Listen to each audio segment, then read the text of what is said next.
ਜਦੋਂ ਕੋਈ ਲੜਾਈ ਵਿੜਦੇ ਆ ਉਹ ਕਿਸੇ ਨਾ ਕਿਸੇ ਫਲਸਫੇ ਤੇ ਖੜੀ ਹੁੰਦੀ ਆ। ਸਾਡਾ ਇਤਿਹਾਸ ਉਸ ਫਲਸਫੇ ਤੋਂ ਹੀ ਨਿਕਲਿਆ। ਸਾਡਾ ਇਤਿਹਾਸ ਕਿਸੇ ਕਮਿਊਨਿਸਟ ਫਲਸਫੇ ਤੋਂ, ਕਿਸੇ ਸੋਸ਼ਲਿਸਟ ਫਲਸਫੇ ਤੋਂ, ਕਿਸੇ ਰਸ਼ੀਅਨ ਰੈਵੋਲੂਸ਼ਨ ਤੋਂ, ਕਿਸੇ ਅਮਰੀਕਨ ਫਲਸਫੇ ਤੋਂ ਜਾਂ ਅਮਰੀਕਨ ਰੈਵੋਲੂਸ਼ਨ ਤੋਂ ਨਹੀਂ ਨਿਕਲਿਆ।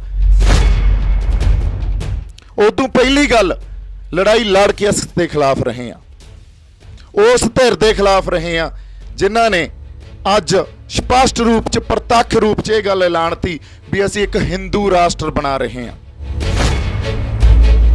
ਗਲਤੀ ਸਾਡੇ ਤੋਂ ਹੋਈ ਜਦੋਂ ਅਸੀਂ ਸੰਘਰਸ਼ ਵਿੜਦੇ ਹਾਂ, ਲੜਾਈਆਂ ਲੜਦੇ ਹਾਂ। ਅਸੀਂ ਹਕੂਮਤ ਨੂੰ ਜਾਂ ਸਿਸਟਮ ਨੂੰ ਨਹੀਂ ਲਲਕਾਰਦੇ, ਅਸੀਂ ਖੈਰਾਤਾਂ ਮੰਗਦੇ ਹਾਂ। ਸੰਗਤ ਜੀਓ, ਆਓ ਫਤਿਹ ਦੀ ਸਾਂਝ ਪਾਈਏ। ਵਾਹਿਗੁਰੂ ਜੀ ਕਾ ਖਾਲਸਾ, ਵਾਹਿਗੁਰੂ ਜੀ ਕੀ ਫਤਿਹ। सरदार सिमरजीत सिंह बैंस भाई जी, मखू साहब ते सारियां शख्सियतां, सारिਆਂ ਨੂੰ जी आया कहने आ। मैं गल असी रोज़ ही गल करते हैं, दिल दीयां गल्लां ही सांझियां करते हैं। सो दो चार गल्लां करनियां सी।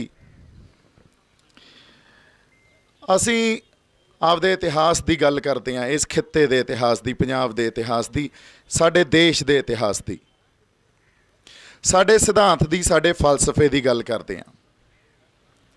तो जदों लड़ाइयां ते संघर्ष विढ़े जाते आ,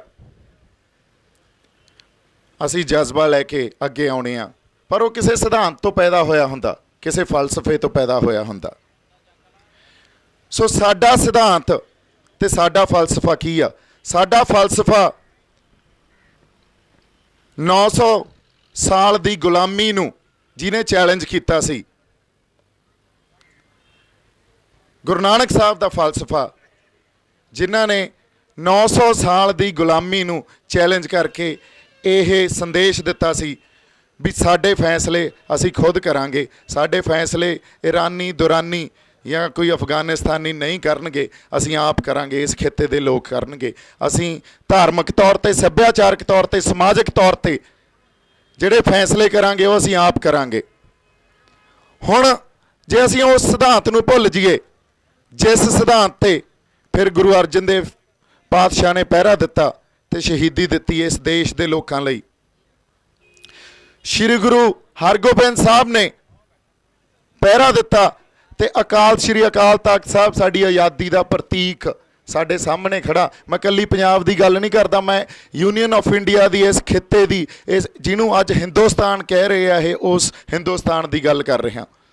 जे उत्थों के इतिहास नूं असी श्री गुरु तेग बहादुर जी की कुर्बानी ते उन्हां दी जिहड़ी उन्होंने हकूमत नाल टक्कर लई, उस इतिहास तो बिना कल्पांगे तो नहीं कल्पिया जा सकता, उस फलसफे तो बिना कल्पांगे तो नहीं कल्पिया जा सकता। 10वें पातशाह की कुर्बानी, 10वें पातशाह की उस सिद्धांत ते पहरे दिंदे होए साडे देश लई ते साडी कौम लई उस कुर्बानी तो बिना जे असी कल्पिया इस पंजाब नूं या इस देश नूं या साडे इतिहास नूं कल्पिया जा सकता, तो मैनूं लगदा नहीं कल्पिया जा सकता। हुण जदों असी कोई संघर्ष लड़दे आ, जदों कोई लड़ाई विड़दे आ, वो किसी ना किसी फलसफे ते खड़ी हुंदी आ। साडा इतिहास उस फलसफे तो ही निकलिया। साडा इतिहास किसी कम्युनिस्ट फलसफे तो, किसी सोशलिस्ट फलसफे तो, किसी रशियन रैवोलूशन तो, किसी अमेरिकन फलसफे तो या अमेरिकन रैवोलूशन तो नहीं निकलिया। सो जदों अज असी लड़ाई लड़नी आ, ये तय करना भी साडा सिद्धांत की आ, साडा फलसफा की आ, साडा पहला फर्ज बन जाता। उदों पहली गल, लड़ाई लड़ के इस दे खिलाफ रहे हैं, उस धिर दे खिलाफ रहे हैं जिन्हां ने अज स्पष्ट रूप च प्रत्यक्ष रूप च ये गल ऐलानती भी असी एक हिंदू राष्ट्र बना रहे हैं। फिर असी कित्थे जाइए? फिर बाकी दियां घट गिनतियां कित्थे जाण? फिर साडियां दस्तारां, असी खंडे बाटे दी पौल, साडा इतिहास, साडे तख्त, साडे गुरु साहिबानां दे फलसफे वो कित्थे जाण? फिर जिहड़ी कॉन्स्टिट्यूशन तुसीं सिरजी आ, डॉक्टर BR अंबेडकर की लिखी हुई कोट इत्थे साडे सामने आ, इहदे च लिखिया होया, if I find the constitution being misused I shall be the first one to burn it. First burn to burn it, what does it mean? इहदा मतलब यह आ ਵੀ ਜੇ ਕਿਤੇ ਕਿਸੇ ਨੇ ਕਨਸਟੀਟਿਊਸ਼ਨ ਮਿਸਯੂਜ਼ ਕੀਤੀ ਤਾਂ ਮੈਂ ਪਹਿਲਾ ਬੰਦਾ ਹੋਊਂਗਾ ਜਿਹੜਾ ਬਰਨ ਕਰੂੰਗਾ। ਜੇ ਅਸੀਂ ਇਸ ਸੰਵਿਧਾਨ ਦੀ, ਇਸ ਕਨਸਟੀਟਿਊਸ਼ਨ ਦੀ ਗੱਲ ਕਰਦੇ ਹਾਂ ਤਾਂ ਜਦੋਂ ਹਿੰਦੂ ਰਾਸ਼ਟਰ ਦਾ ਸਾਨੂੰ ਫਲਸਫਾ ਦਿੰਦੇ ਆ ਉਹ ਤਾਂ ਇਹਦੇ ਸਪਸ਼ਟ ਰੂਪ 'ਚ ਵਿਰੋਧ ਆ। ਫਿਰ ਅਸੀਂ ਕਿਉਂ ਨਾ ਉਸ ਸਿਸਟਮ ਨੂੰ ਚੈਲੰਜ ਕਰੀਏ। ਹੁਣ ਜਦੋਂ ਗੁਰੂ ਸਾਹਿਬਾਨ ਦੇ ਸਿਧਾਂਤ ਤੇ, ਗੁਰੂ ਨਾਨਕ ਸਾਹਿਬ ਦੇ ਸਿਧਾਂਤ ਤੇ, ਉਹਨਾਂ ਦੇ ਫਲਸਫੇ ਤੇ ਚੱਲਦੇ ਆ, ਉਹਨਾਂ ਨੇ ਰਿਆਇਤਾਂ ਦੀ ਮੰਗ ਨਹੀਂ ਕੀਤੀ ਸੀ, ਉਹਨਾਂ ਨੇ ਹਕੂਮਤਾਂ ਨੂੰ ਲਲਕਾਰਿਆ ਸੀ, ਸਿਸਟਮ ਨੂੰ ਲਲਕਾਰਿਆ ਸੀ। 10ਵੇਂ ਪਾਤਸ਼ਾਹ ਨੇ, 9ਵੇਂ ਪਾਤਸ਼ਾਹ ਨੇ, 10ਵੇਂ ਪਾਤਸ਼ਾਹ ਨੇ ਹਕੂਮਤਾਂ ਨੂੰ ਲਲਕਾਰਿਆ ਸੀ, ਸਿਸਟਮ ਨੂੰ ਲਲਕਾਰਿਆ ਸੀ, ਵੰਗਾਰਿਆ ਸੀ। ਸਾਡੇ ਤੋਂ ਗਲਤੀ ਕਿੱਥੇ ਹੋਈ? ਔਰ ਉਸੇ ਇਤਿਹਾਸ ਨੇ ਸਾਨੂੰ ਰਾਜ ਦਿੱਤਾ ਸੀ, ਸਾਡੇ 'ਚ ਸੋਵਰਨਿਟੀ ਦਿੱਤੀ ਸੀ, ਸਾਨੂੰ ਇੱਕ ਸਟੇਟਹੁੱਡ ਦਿੱਤਾ ਸੀ, ਸਾਡੇ 'ਚ ਪਾਤਸ਼ਾਹੀ ਦਾਵਾ ਸਾਨੂੰ ਦਿੱਤਾ ਸੀ। ਪਰ ਗਲਤੀ ਕਿੱਥੇ ਹੋਈ? ਗਲਤੀ ਸਾਡੇ ਤੋਂ ਹੋਈ ਜਦੋਂ ਅਸੀਂ ਸੰਘਰਸ਼ ਵਿੱਢਦੇ ਹਾਂ, ਲੜਾਈਆਂ ਲੜਦੇ ਹਾਂ। ਅਸੀਂ ਹਕੂਮਤ ਨੂੰ ਜਾਂ ਸਿਸਟਮ ਨੂੰ ਨਹੀਂ ਲਲਕਾਰਦੇ, ਅਸੀਂ ਖੈਰਾਤਾਂ ਮੰਗਦੇ ਹਾਂ। ਅੱਜ ਵੀ ਜਦੋਂ 1960 'ਚ ਗ੍ਰੀਨ ਰੈਵੋਲੂਸ਼ਨ ਆਇਆ, ਤੁਸੀਂ ਉਸ ਵੇਲੇ ਦੇ ਐਡੀਟੋਰੀਅਲ ਪੜ੍ਹ ਕੇ ਦੇਖ ਲਓ, ਅਖਬਾਰਾਂ 'ਚ ਆਏ ਹੋਏ, ਸਪੈਸ਼ਲੀ ਪੰਜਾਬੀ ਟ੍ਰਿਬਿਊਨ 'ਚ, ਜਾਂ ਉਸ ਵੇਲੇ ਜਿਹੜੀਆਂ ਜਦੋਂ ਇੱਥੇ ਕੋਈ ਅਖਬਾਰਾਂ ਚੱਲਦੀਆਂ ਸੀ, ਉਹਦੇ 'ਚ ਇੰਟਲੈਕਚੁਅਲ, ਉਸ ਵੇਲੇ ਦੀ ਇੰਟਲੈਕਚੁਅਲ ਕਲਾਸ ਨੇ ਜਾਂ ਬੁੱਧੀਜੀਵੀਆਂ ਨੇ, ਜਾਂ ਜਿਹੜੇ ਪੰਜਾਬ ਦੇ ਨਾਲ ਲੋਕ, ਸਾਡੇ ਲੋਕ ਇਸ ਧਰਤੀ ਨਾਲ ਵਫਾਦਾਰੀ ਨਿਭਾਉਂਦੇ ਸੀ, ਉਹਨਾਂ ਨੇ ਪ੍ਰਤੱਖ ਰੂਪ 'ਚ ਇਹਦਾ ਵਿਰੋਧ ਕਰਕੇ ਇਹ ਲਿਖਿਆ ਸੀ ਵੀ ਇਸ ਗ੍ਰੀਨ ਰੈਵੋਲੂਸ਼ਨ ਦੇ ਨਾਲ ਇੱਥੋਂ ਇੰਟਲੈਕਚੁਅਲ ਕਲਾਸ ਚਲੀ ਜਾਊਗੀ, ਪ੍ਰਵਾਸ ਹੋਣ ਲੱਗ ਜੂਗਾ, ਤੇ ਪੰਜਾਬ ਆਪਦੇ ਫਲਸਫੇ ਤੋਂ, ਆਪਦੇ ਸਿਧਾਂਤਾਂ ਤੋਂ ਭਟਕ ਜੂਗਾ। ਪੰਜਾਬ ਦਾ ਵਾਤਾਵਰਨ, ਇਨਵਾਇਰਮੈਂਟਲ ਕ੍ਰਾਈਸਿਸ ਬਹੁਤ ਵੱਡਾ ਵੱਧ ਜੂਗਾ। ਇਹ ਜਿਹੜਾ 10, 25, 10, 20 ਜਾਂ 25 ਸਾਲਾਂ ਤੱਕ ਤਾਂ ਸਾਨੂੰ ਬਹੁਤ ਕੁਝ ਦੇਣਾ, ਪਰ ਉਦੋਂ ਬਾਅਦ ਇਹਦੇ ਜਦੋਂ ਅਗਲੇ ਕੌਨਸੀਕੁਐਂਸਿਸ ਜਾਂ ਸਿੱਟੇ ਸਾਹਮਣੇ ਆਉਣਗੇ, ਉਹ ਬਹੁਤ ਭਿਆਨਕ ਹੋਣਗੇ। ਅਸੀਂ ਉੱਥੇ ਹੀ ਖੜੇ ਹਾਂ। ਉਸ ਵੇਲੇ ਵੀ ਅਸੀਂ ਰਿਆਇਤਾਂ ਦੀ ਮੰਗ ਕਰਦੇ ਰਹੇ। ਇੱਕ ਪੀੜ੍ਹੀ ਕਿਸਾਨਾਂ ਦੀ ਖਤਮ ਹੋ ਗਈ, ਆਪਦੀ ਖੇਤੀ ਦੀਆਂ ਉਪਜਾਂ ਦੇ ਲਾਹੇਵੰਦ ਭਾਅ ਮੰਗਦੀ। ਅੱਧੀ ਕੁ ਸਦੀ ਪਹਿਲਾਂ ਕਿਸਾਨ ਜਥੇਬੰਦੀਆਂ ਦੇ ਆਗੂਆਂ ਨੇ ਕਿਸਾਨਾਂ ਦੇ ਹੱਕਾਂ ਜਾਂ ਉਹਨਾਂ ਦੇ ਸ਼ੋਸ਼ਣ ਦੇ ਲਈ ਆਵਾਜ਼ਾਂ ਬੁਲੰਦ ਕਰਨੀਆਂ ਸ਼ੁਰੂ ਕੀਤੀਆਂ, ਪਰ ਮੰਗਦੇ ਕੀ ਰਹੇ? ਰਿਆਇਤਾਂ ਤੇ ਖੈਰਾਤਾਂ। ਇਤਿਹਾਸ ਜਾਂ ਫਲਸਫਾ ਕੀ ਕਹਿੰਦਾ ਸਾਡਾ? ਸਿਸਟਮ ਨੂੰ ਚੈਲੰਜ ਕਰੋ, ਬਿਮਾਰ ਨੂੰ ਨਹੀਂ, ਬਿਮਾਰੀ ਨੂੰ ਪੱਟੋ, ਉਹਦੀ ਜੜ ਨੂੰ ਪੱਟੋ। ਅੱਜ ਅਸੀਂ ਇੱਥੇ ਬੈਠੇ ਕਿਉਂ ਆ? ਇਸੇ ਕਰਕੇ ਇਸ ਗੱਲ ਨੂੰ ਹੀ ਸਮਝ ਕੇ ਬੈਠੇ ਹਾਂ। ਇੱਥੇ ਅਸੀਂ ਬਿਮਾਰ ਨੂੰ ਨਹੀਂ ਪੱਟਣਾ, ਇਹ ਤਾਂ ਲੱਛਣ ਆ ਜਿਹੜੇ ਆਰਡੀਨੈਂਸਸ ਆ ਰਹੇ ਆ, ਇਹ ਪੈਦਾ ਕਿੱਥੋਂ ਹੋ ਰਹੇ ਆ? ਉਸ ਬਿਮਾਰੀ ਨੂੰ ਪੱਟੀਏ। ਸਾਡੇ ਲਈ ਸਾਡੀ ਖੁਦਮੁਖਤਿਆਰੀ ਮੰਗੀ, ਆਪਦੇ ਫੈਸਲੇ ਆਪ ਕਰਨ ਦਾ ਹੱਕ ਮੰਗੀਏ। ਸਾਡਾ ਹੱਕ ਆ ਇਹ। ਜੇ ਅਸੀਂ ਆਪਦੇ ਹੱਕਾਂ ਨੂੰ ਨਹੀਂ ਸਮਝਾਂਗੇ, ਫਿਰ ਮੰਗਾਂ ਕੀ ਰੱਖ ਸਕਾਂਗੇ? ਸੋ ਪਹਿਲੀ ਗੱਲ ਜਿਹੜੀ ਸਾਨੂੰ ਸਮਝਣੀ ਆ ਕਿ ਇਸ ਫਲਸਫੇ ਨੂੰ ਲੈ ਕੇ ਲੜਾਈ ਲੜੀ ਜਾਣੀ ਚਾਹੀਦੀ ਆ। ਅਗਲੀ ਗੱਲ, ਸਾਡਾ ਦੁਸ਼ਮਣ ਕੌਣ ਆ? ਕਿਸ ਦੁਸ਼ਮਣ ਨਾਲ ਮੱਥਾ ਲਾਈ ਬੈਠੇ ਆ? ਦੁਸ਼ਮਣ ਅੱਜ ਉਹ ਤੇਰਾ ਜਿਹੜੇ ਦੇ ਕੋਲੇ ਹਉਮੈ ਆ, ਐਡਾ ਵੱਡਾ ਹੰਕਾਰ ਆ ਆਪਦੇ ਉਸ ਰਾਜ ਦਾ, ਆਪਦੀ ਸਰਕਾਰ ਦਾ, ਤੇ ਜਿਹੜੇ ਸਿਸਟਮ ਨੂੰ ਉਹ ਚਲਾਈ ਜਾਂਦੇ ਆ। ਇਹਦਾ ਪ੍ਰਤੱਖ ਰੂਪ 'ਚ ਸਾਡੇ ਸਾਹਮਣੇ ਰੀਸੈਂਟ ਐਗਜ਼ਾਮਪਲ ਆ। ਸਾਡੀ ਕਿਸਾਨ ਜਥੇਬੰਦੀਆਂ ਨੇ ਇਹ ਗੱਲ ਸੋਚੀ ਵੀ ਚਲੋ ਟੇਬਲ ਟਾਕ ਕਰ ਲੈਂਦੇ ਆ, ਜਾ ਕੇ ਉਹਨਾਂ ਦੇ ਨਾਲ ਜਾ ਕੇ ਬਹਿੰਦੇ ਆ, ਪਰ ਕੀਤਾ ਕੀ? ਉਹਨਾਂ ਨੇ ਹਿਊਮਿਲੇਟ ਕੀਤਾ।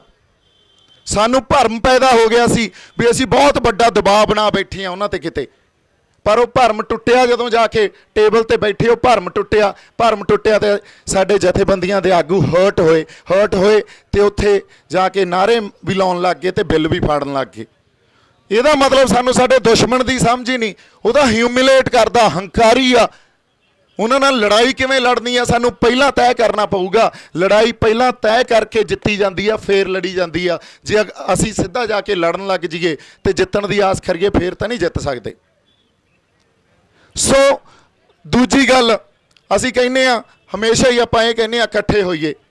ਇਹ ਬਹੁਤ ਵਧੀਆ ਗੱਲ ਆ, ਇਕੱਠੇ ਹੋਈਏ, ਪਰ ਪੋਲੀਟੀਕਲ ਏਜੰਡੇ ਨੂੰ ਛੱਡ ਕੇ ਇਕੱਠੇ ਹੋਈਏ। ਜੇ ਪੋਲੀਟੀਕਲ ਏਜੰਡੇ ਨੂੰ ਰੱਖ ਕੇ ਇਕੱਠੇ ਹੋਵਾਂਗੇ ਤਾਂ ਉਹਦਾ ਡਿਵਾਈਡ ਕਰੂਗਾ, ਅਸੀਂ ਇਕੱਠੇ ਨਹੀਂ ਹੋ ਸਕਦੇ ਕਦੇ ਵੀ। ਜੇ ਲੜਾਈ ਲੜਨੀ ਆ, ਪੋਲੀਟੀਕਲ ਏਜੰਡਿਆਂ ਨੂੰ ਪਾਸੇ ਰੱਖ ਦਈਏ, ਵਿਚਾਰਾਂ ਦੇ ਵਖਰੇਵਿਆਂ ਨੂੰ ਪਾਸੇ ਰੱਖ ਦਈਏ, ਫੇਰ ਇਕੱਠੇ ਹੋਈਏ। ਉਹਨੂੰ ਕਹਿੰਦੇ ਅਸੀਂ ਇਕੱਠੇ ਹੋ ਕੇ ਲੜਾਈ ਲੜ ਰਹੇ ਹਾਂ। ਇੱਕ ਲੜਾਈ ਇਸ ਮੋਰਚੇ ਤੋਂ ਲੜੀ ਜਾ ਸਕਦੀ ਆ, ਇੱਕ ਲੜਾਈ ਬਠਿੰਡੇ ਦੇ ਮੋਰਚੇ ਤੋਂ ਲੜੀ ਜਾ ਸਕਦੀ ਹੈ, ਇੱਕ ਫਰੀਦਕੋਟ ਦੇ ਮੋਰਚੇ ਤੋਂ ਵੀ ਲੜੀ ਜਾ ਸਕਦੀ ਆ, ਪਟਿਆਲੇ ਦੇ ਮੋਰਚੇ ਤੋਂ ਵੀ ਲੜੀ ਜਾ ਸਕਦੀ ਆ, ਪਰ ਇਹ ਸਾਂਝੀ ਲੜਾਈ ਮਿਥੀ ਜਾਊਗੀ। ਇੱਕ ਜਗ੍ਹਾ ਬੈਠ ਕੇ ਇਕੱਠੇ ਹੋ ਕੇ ਕਦੇ ਵੀ ਮੋਰਚੇ, ਸਾਡੇ ਇਤਿਹਾਸ 'ਚ ਵੀ ਇੱਕ ਜਗ੍ਹਾ ਮੋਰਚੇ ਨਹੀਂ ਲੱਗਦੇ ਹੁੰਦੇ, ਥਾਂ ਥਾਂ ਤੇ ਮੋਰਚੇ ਵਿੱਢਦੇ ਆ, ਥਾਂ ਥਾਂ ਤੋਂ ਲੜਾਈਆਂ ਲੜਦੇ ਆ। ਇਹਦਾ ਮਤਲਬ ਇਹ ਨਹੀਂ ਅਸੀਂ ਵੱਖਰੇ ਆ, ਅਸੀਂ ਇਕੱਠੇ ਆ, ਪਰ ਇੱਕ ਐਸਾ ਸੈਂਸ ਆਫ ਬਿਲੋਂਗਿੰਗਨੈਸ ਆ ਜਿਹੜਾ ਉਸ ਸੰਘਰਸ਼ ਲਈ, ਉਸ ਲੜਾਈ ਲਈ, ਇਹ ਸਾਡੇ ਦਿਲਾਂ 'ਚ ਹੋਣਾ ਬਹੁਤ ਜ਼ਰੂਰੀ ਆ। ਅਗਲੀ ਗੱਲ ਇਕੱਠੇ ਹੋਣ ਦੀ ਇੱਕ ਇਹ ਵੀ ਆ, ਇੱਕ ਪਾਸੇ ਸਾਡਾ, ਇਹਦਾ ਮੈਂ ਇੱਕ ਹੋਰ ਐਗਜ਼ਾਮਪਲ ਦਿੰਦਾ, ਇੱਕ ਪਾਸੇ ਸਾਡਾ ਕਾਨੂੰਨੀ ਸੰਘਰਸ਼ ਚੱਲ ਰਿਹਾ ਹੋਵੇ, ਇੱਕ ਪਾਸੇ ਪੋਲੀਟੀਕਲ ਡਿਪਲੋਮੈਸੀ ਦਾ ਸੰਘਰਸ਼ ਚੱਲ ਰਿਹਾ ਹੋਵੇ, ਇੱਕ ਪਾਸੇ ਅਸੀਂ ਆਪਦਾ ਬਿਰਤਾਂਤ ਸਿਰਜ ਰਹੇ ਹੋਈਏ, ਆਪਦਾ ਨੈਰੇਟਿਵ ਸਿਰਜ ਰਹੇ ਹੋਈਏ, ਕਿਉਂਕਿ ਸਰਕਾਰ ਸਾਡੇ ਖਿਲਾਫ ਆਪਦਾ ਨੈਰੇਟਿਵ ਸਿਰਜ ਰਹੀ ਆ। ਸਾਡੇ ਵੀ ਇੰਟੈਲੈਕਚੁਅਲ ਕਲਾਸ ਜਾਂ ਸਾਡੇ ਬੁੱਧੀਜੀਵੀ ਆਪਦਾ ਨੈਰੇਟਿਵ ਸਿਰਜ ਕੇ ਲੋਕਾਂ ਨੂੰ ਜਗਾ ਰਹੇ ਹੋਣ। ਸੰਘਰਸ਼ ਦੇ ਪੜਾਅ ਹੁੰਦੇ ਆ, ਵੱਖ-ਵੱਖ ਪਹਿਲੂ ਹੁੰਦੇ ਆ, ਇਹਨਾਂ ਸਾਰਿਆਂ ਤੇ ਪਹਿਰਾ ਦੇਣਾ ਬਣਦਾ। ਜਿਸ ਦੁਸ਼ਮਣ ਨਾਲ ਅਸੀਂ ਲੜ ਰਹੇ ਹਾਂ, ਮੈਂ ਇੱਕ ਗੱਲ ਸੰਗਤ ਸਾਹਮਣੇ ਅੱਜ ਸਾਂਝੀ ਕਰਨੀ ਚਾਹਣਾ, ਉਸ ਦੁਸ਼ਮਣ ਨੇ, ਜੇ ਕਾਨੂੰਨੀ ਸੰਘਰਸ਼ ਦੀ ਗੱਲ ਕਰੀਏ ਜਿਹਦੇ ਤੇ ਅਸੀਂ ਸਿਰ ਜੋੜ ਕੇ ਹੀ ਨਹੀਂ ਬੈਠੇ, ਅਸੀਂ ਤਾਂ ਆਪਦੀਆਂ ਲੱਤਾਂ ਖਿੱਚੀ ਜਾਂਦੇ ਆ ਇੱਕ ਦੂਜੇ ਦੀਆਂ। ਕਿਉਂ ਖਿੱਚੀ ਜਾਂਦੇ ਆ? ਮੈਨੂੰ RSS ਦਾ ਏਜੰਟ ਬਣਾਈ ਬੈਠੇ ਆ, ਉਹ ਗੱਲਾਂ ਨੂੰ ਬਾਅਦ 'ਚ ਦੇਖ ਲਾਂਗੇ, ਮੇਰਾ ਕੈਰੈਕਟਰ ਸਰਟੀਫਿਕੇਟ ਬਾਅਦ 'ਚ ਲੈ ਲਾਂਗੇ। ਪਰ ਜਿਸ ਧਿਰ ਨਾਲ ਲੜ ਰਹੇ ਆ, ਉਹ ਧਿਰ ਐਡੀ ਹੰਕਾਰੀ ਆ, ਐਡੀ ਵੱਡੀ ਹਉਮੈ ਆ ਉਹਨਾਂ 'ਚ। ਜਦੋਂ ਕੋਈ ਕਾਨੂੰਨ ਬਣਦਾ ਤਾਂ ਇੱਕ ਕੋਈ ਵੀ ਬਿੱਲ ਪਾਸ ਹੁੰਦਾ, ਅੱਜ ਐਗਰੀਕਲਚਰ ਤੇ ਕਾਨੂੰਨ ਬਣਿਆ, ਖੇਤੀ ਤੇ ਬਣਿਆ, ਤਾਂ ਪਾਰਲੀਮੈਂਟਰੀ ਕਮੇਟੀ ਫॉर ਐਗਰੀਕਲਚਰ ਦੇ ਕੋਲੇ ਉਹਦੀ ਰਿਕਮੈਂਡੇਸ਼ਨ ਜਾਂਦੀ ਆ ਵੀ ਇਸ ਕਾਨੂੰਨ ਤੇ ਆਪਦੀ ਰਿਕਮੈਂਡੇਸ਼ਨ ਦਿਓ। ਜਿਸ ਹਿਸਾਬ ਨਾਲ ਸਰਕਾਰ ਨੂੰ ਮੈਂ ਸਮਝਦਾ ਜਾਂ ਉਹਨਾਂ ਦੀ ਮਾਨਸਿਕਤਾ ਜਾਂ ਤਾਸੀਰ ਸਮਝਦਾ, ਉਹਨਾਂ ਨੇ ਉਸ ਕਮੇਟੀ ਦੀ ਰਿਕਮੈਂਡੇਸ਼ਨ ਅੱਵਲ ਤਾਂ ਲਈ ਨਹੀਂ ਹੋਣੀ, ਜੇ ਲਈ ਆ ਤਾਂ ਉਹਨੂੰ ਕੰਪਲਾਈ ਨਹੀਂ ਕੀਤਾ ਹੋਣਾ। ਜਦੋਂ ਸੁਪਰੀਮ ਕੋਰਟ ਜਾ ਕੇ ਅਸੀਂ ਕਾਨੂੰਨੀ ਲੜਾਈ ਲੜਾਂਗੇ, ਜੇ ਇਹਨਾਂ ਚੀਜ਼ਾਂ ਤੇ ਅਸੀਂ ਰਿਸਰਚ ਕਰੀਏ, ਸੁਪਰੀਮ ਕੋਰਟ 'ਚ ਚਾਹੇ ਉਹਨਾਂ ਦੇ 10 ਜੱਜ ਬੈਠੇ ਹੋਣ, ਪਰ ਜੇ ਕਿਤੇ ਉਹ ਰਿਕਮੈਂਡੇਸ਼ਨ 'ਚ ਖਤਾ ਖਾਧੀ ਹੋਵੇ, ਉਹਨਾਂ ਨੇ ਐਗਜ਼ੈਂਪਸ਼ਨ ਨਾ ਲਈ ਹੋਵੇ, ਪਾਰਲੀਮੈਂਟਰੀ ਕਮੇਟੀ ਔਰ ਐਗਰੀਕਲਚਰ ਦੀ ਰਿਪੋਰਟ ਨੂੰ ਮੰਨ ਕੇ ਉਹ ਸੋਧ ਨਾ ਕੀਤੀ ਹੋਵੇ ਬਿੱਲਾਂ 'ਚ, ਤਾਂ ਸੁਪਰੀਮ ਕੋਰਟ ਦੇ ਜੱਜ ਦੀ ਹਿੰਮਤ ਨਹੀਂ ਆ ਵੀ ਸਾਡੇ ਹੱਕ 'ਚ ਫੈਸਲਾ ਨਾ ਦੇਵੇ ਤੇ ਇਹਨਾਂ ਕਾਨੂੰਨਾਂ ਨੂੰ ਸਟੇ ਨਾ ਕਰੇ। ਤੇ ਜਿਸ ਤਰ੍ਹਾਂ ਜਿਸ ਸਰਕਾਰ ਨਾਲ ਅਸੀਂ ਲੜ ਰਹੇ ਹਾਂ, ਮੈਂ 200% ਸ਼ੋਰ ਹਾਂ ਵੀ ਉਹਨਾਂ ਨੇ ਇੱਥੇ ਕਿਤੇ ਨਾ ਕਿਤੇ ਕੋਈ ਨਾ ਕੋਈ ਲਖਯੂ ਨਾ ਪਿਆ, ਕਿਉਂਕਿ ਹੰਕਾਰ ਆ ਜਿਹੜੀ ਹਉਮੈ ਆ, ਇਹ ਗੱਲ ਇਹਨਾਂ ਚੀਜ਼ਾਂ ਨੂੰ ਇਗਨੋਰ ਕਰਕੇ ਕਰਦੇ ਆ। ਇਹਨਾਂ ਨੇ ਤਾਂ ਦੇਖ ਲਓ ਕਿਸ ਤਰ੍ਹਾਂ ਕਾਨੂੰਨ ਪਾਸ ਕਰਾਏ, ਸਪੈਸ਼ਲ ਇੱਕ ਪਾਰਲੀਮੈਂਟ ਦਾ ਸਪੈਸ਼ਲ ਇੱਕ ਸੈਸ਼ਨ ਬੁਲਾਇਆ ਜਿੱਥੇ ਕੋਈ ਸਵਾਲ ਜਵਾਬ ਨਹੀਂ, ਸਿਰਫ ਉੱਥੇ ਕਾਨੂੰਨ ਪੇਸ਼ ਕੀਤੇ, ਪਾਸ ਹੋਏ, ਲੋਕ ਸਭਾ 'ਚ ਰਾਜ ਸਭਾ 'ਚ ਪਾਸ ਹੋਏ ਤੇ ਪ੍ਰੈਜ਼ੀਡੈਂਟ ਨੇ ਅਸੈਂਟ ਦਿੱਤਾ ਆਪਦਾ। ਸੋ ਇਹਦੇ ਪਿੱਛੇ ਸਾਨੂੰ ਦਿਖਦਾ ਕਿੱਡੀ ਵੱਡੀ ਸਾਜ਼ਿਸ਼ ਆ। ਸਾਜ਼ਿਸ਼ ਕੀ ਆ? ਪੰਜਾਬ ਨੂੰ ਜਦੋਂ 1960 'ਚ ਜੇ ਗ੍ਰੀਨ ਰੈਵੋਲੂਸ਼ਨ ਆਇਆ ਸੀ, ਅੱਜ ਇਹ ਕਾਨੂੰਨ ਆਏ ਆ, ਵਿਚਾਰਧਾਰਾ ਇੱਕੋ ਹੀ ਆ ਵੀ ਇਹਨਾਂ ਦੇ ਫਲਸਫੇ ਨੂੰ ਅੱਜ ਤਾਂ ਸਪਸ਼ਟ ਰੂਪ 'ਚ ਸਾਡੇ ਸਾਹਮਣੇ ਕਰਤਾ। ਜਦੋਂ ਹਿੰਦੂ ਰਾਸ਼ਟਰ ਦੀ ਗੱਲ ਕਰਦੇ ਆ ਵੀ ਤੁਸੀਂ ਆਪਦੇ ਆਪ ਨੂੰ ਜੇ ਵੱਖਰੇ ਕਹੋਗੇ, ਆਪਦੇ ਆਪ ਨੂੰ ਜੇ ਵਿਲੱਖਣ ਕਹੋਗੇ, ਡਿਸਟਿੰਕਟ ਆਈਡੈਂਟੀਟੀ ਆਪਦੀ ਕਲੇਮ ਕਰੋਗੇ, ਆਪਦੀ ਸਟੇਟਹੁੱਡ ਕਲੇਮ ਕਰੋਗੇ, ਆਪਦੀ ਸੋਵਰਨਿਟੀ ਕਲੇਮ ਕਰੋਗੇ ਜਾਂ ਖੁਦਮੁਖਤਿਆਰੀ ਕਲੇਮ ਕਰੋਗੇ, ਤਾਂ ਫਿਰ ਇੱਥੇ ਤੁਹਾਨੂੰ ਰਹਿਣ ਦਾ ਕੋਈ ਹੱਕ ਨਹੀਂ। ਤੁਸੀਂ ਜਾਓ ਕੈਨੇਡਾ, ਅਮਰੀਕਾ, ਆਸਟ੍ਰੇਲੀਆ। ਪਰ ਇੱਕ ਗੱਲ ਪੰਜਾਬ ਸਮਝ ਲੈ, ਕੈਨੇਡਾ, ਅਮਰੀਕਾ, ਆਸਟ੍ਰੇਲੀਆ ਸਾਡੇ ਗਿਆਂ ਦੀ ਇੱਜ਼ਤ ਤਾਂ ਹੀ ਆ ਜੇ ਪਿੱਠ ਤੇ ਸਾਡੇ ਪੰਜਾਬ ਖੜਾ। ਤਾਂ ਜਿੱਦਾਂ ਇੱਥੋਂ ਪੱਟੇ ਗਏ, ਇੱਥੋਂ ਖੁਰ ਗਏ, ਸਭ ਕੁਝ ਖੁਰ ਜਾਣਾ, ਮੁੜ ਕੇ ਕਿਤੇ ਸਾਡੇ ਪੈਰ ਨਹੀਂ ਲੱਗਣੇ। ਸੋ ਜਦੋਂ ਅਸੀਂ ਇਹ ਕਹਿ ਰਹੇ ਹਾਂ ਵੀ ਪੰਜਾਬ ਆਪਦੀ ਹੋਂਦ ਦੀ ਲੜਾਈ ਲੜ ਰਿਹਾ, ਇਸ ਲਈ ਆਪਦੇ ਹੋਂਦ ਦੀ ਲੜਾਈ ਲੜ ਰਹੇ ਹਾਂ। ਸਾਡੀ ਧਰਤੀ ਨਾਲੋਂ ਸਾਨੂੰ ਤੋੜਿਆ ਜਾ ਰਿਹਾ, ਸਾਨੂੰ ਖੋਰਿਆ ਜਾ ਰਿਹਾ, ਸਾਡਾ ਇਤਿਹਾਸ, ਸਾਡੀ ਮਾਂ ਬੋਲੀ, ਸਾਡੇ ਪਾਣੀ, ਸਾਡਾ ਫਲਸਫੇ, ਗੁਰੂ ਨਾਨਕ ਸਾਹਿਬ ਦਾ ਸਿਧਾਂਤ, ਇਹ ਛੱਡ ਕੇ ਹੁਣ ਅਸੀਂ ਕਿੱਥੇ ਜਾਈਏ? ਫਿਰ ਸਾਡੇ ਪੱਲੇ ਕੀ ਰਹਿ ਜੂ? ਇਹੀ ਜਾਗਦੀਆਂ ਜ਼ਮੀਰਾਂ ਵਾਲੇ ਇੱਥੇ ਬੈਠੇ ਆ। ਮੈਨੂੰ ਮਾਣ ਆ ਤੁਹਾਡੇ ਤੇ ਵੀ ਤੁਸੀਂ ਇੱਥੇ ਆ ਕੇ ਇਸ ਲੜਾਈ 'ਚ ਸ਼ਮੂਲੀਅਤ ਵੀ ਦਿੱਤੀ ਆ, ਇਸ ਲੜਾਈ 'ਚ ਹੱਲਾਸ਼ੇਰੀ ਤੇ ਹੌਸਲਾ ਵੀ ਦਿੱਤਾ ਸਾਨੂੰ। ਪਰ ਇਹ ਮੋਰਚਾ, ਜੇ ਅਸੀਂ ਇਹ ਕਹਿ ਦਈਏ ਵੀ ਕਿਸੇ ਇੱਕ ਜਾਣੇ ਇਕੱਲੇ ਦਾ ਜਾਂ ਮੈਂ ਇਸ ਮੋਰਚੇ ਦਾ ਮੋਢੀ ਹਾਂ, ਇਹ ਬਹੁਤ ਵੱਡਾ ਝੂਠ ਆ। ਇਹ ਸਾਡਾ ਮੋਰਚਾ, ਪੰਜਾਬ ਦਾ ਮੋਰਚਾ, ਪੰਜਾਬ ਦੇ ਵਾਰਸਾਂ ਦਾ ਮੋਰਚਾ। ਸੋ ਬਾਈ ਜੀ, ਤੁਸੀਂ ਆਏ ਹੋ, ਬਹੁਤ ਬਹੁਤ ਤੁਹਾਡਾ ਧੰਨਵਾਦ। ਮਖੂ ਸਾਹਿਬ, ਤੁਸੀਂ ਆਉਂਦੇ ਰਹਿੰਦੇ ਹੋ ਜੀ। ਇਹ ਬਹੁਤ ਵੱਡੀ ਹੱਲਾਸ਼ੇਰੀ ਆ, ਕਿਉਂਕਿ ਇਹੋ ਜਿਹੀਆਂ ਸ਼ਖਸੀਅਤਾਂ, ਇਹਨਾਂ ਨੂੰ ਲੋਕ ਸੁਣਦੇ ਵੀ ਆ, ਇਹਨਾਂ ਦੇ ਵਿਚਾਰਾਂ ਨੂੰ ਕੰਸੀਡਰ ਵੀ ਕਰਦੇ ਆ। ਔਰ ਗੱਲ ਜਦੋਂ ਇਹੋ ਜਿਹੀਆਂ ਸ਼ਖਸੀਅਤਾਂ ਆ ਕੇ ਕਰਦੀਆਂ, ਉਹਨਾਂ ਨੂੰ ਐਂ ਲੱਗਦਾ ਵੀ ਕਿਸੇ ਸਹੀ ਦਿਸ਼ਾ ਵੱਲ, ਕਿਸੇ ਸਹੀ ਸੇਧ ਵੱਲ ਅਸੀਂ ਜਾ ਰਹੇ ਹਾਂ। ਸੰਘਰਸ਼ ਲੜੇ ਜਾਂਦੇ ਆ, ਪਰ ਪਿੱਛੇ ਭਾਵਨਾ ਕੀ ਹੁੰਦੀ ਆ ਵੀ ਸੰਘਰਸ਼ ਜਿੱਤੇ ਜਾਣ। ਉਹ ਭਾਵਨਾ ਨੂੰ ਅਸੀਂ ਆਪਦੇ ਅੰਦਰੋਂ ਤਾਂ ਨਹੀਂ ਕਿਤੇ ਝੁਠਲਾ ਹੀ ਨਹੀਂ ਸਕਦੇ। ਸੋ ਸਾਡੀ ਵੀ ਭਾਵਨਾ ਇਹ ਆ ਵੀ ਸੰਘਰਸ਼ ਨੂੰ ਜਿੱਤੀਏ, ਸਾਡਾ ਰਾਹ ਦਸੇਰਾ ਕਰੋ, ਸਾਨੂੰ ਹੱਲਾਸ਼ੇਰੀ ਵੀ ਦਿਓ, ਸਾਨੂੰ ਹੌਸਲਾ ਵੀ ਦਿਓ। ਤੇ ਸੰਗਤ ਜਦੋਂ ਆ ਕੇ ਸਾਹਮਣੇ ਬੈਠੀ ਹੁੰਦੀ ਆ ਤੇ ਉਸ ਵੇਲੇ ਤਾਂ ਜਦੋਂ ਫਿਰ ਅੰਦਰੋਂ ਜਿਹੜੇ ਫੁਰਨੇ ਆਉਂਦੇ ਆ ਜਾਂ ਗੱਲਾਂ ਨਿਕਲਦੀਆਂ, ਉਹ ਜਮਾਂ ਰੂਹਾਂ ਦੀਆਂ ਅੰਦਰ ਵਾਲੀਆਂ ਤਹਿਾਂ ਚੋਂ ਨਿਕਲਦੀਆਂ। ਮੇਰੇ ਵੱਲੋਂ ਬਹੁਤ ਸਾਰਾ ਪਿਆਰ ਤੇ ਸਤਿਕਾਰ। ਜਿਉਂਦੇ ਵਸਦੇ ਰਹੋ। ਸਤਿ ਸ਼੍ਰੀ ਅਕਾਲ। ਵਾਹਿਗੁਰੂ ਜੀ ਕਾ ਖਾਲਸਾ, ਵਾਹਿਗੁਰੂ ਜੀ ਕੀ ਫਤਿਹ। ਪੰਜਾਬੀ ਸਿਨੇਮਾ ਤੇ ਸੰਗੀਤ ਜਗਤ ਦੀ ਹੋਰ ਲੇਟੈਸਟ ਅਪਡੇਟਸ ਲਈ ਸਾਡਾ ਫੇਸਬੁੱਕ ਪੇਜ ਬਾਲੀਵੁੱਡ ਤੜਕਾ ਪੰਜਾਬੀ ਲਾਈਕ ਕਰੋ ਤੇ YouTube ਚੈਨਲ ਸਬਸਕ੍ਰਾਈਬ ਕਰੋ।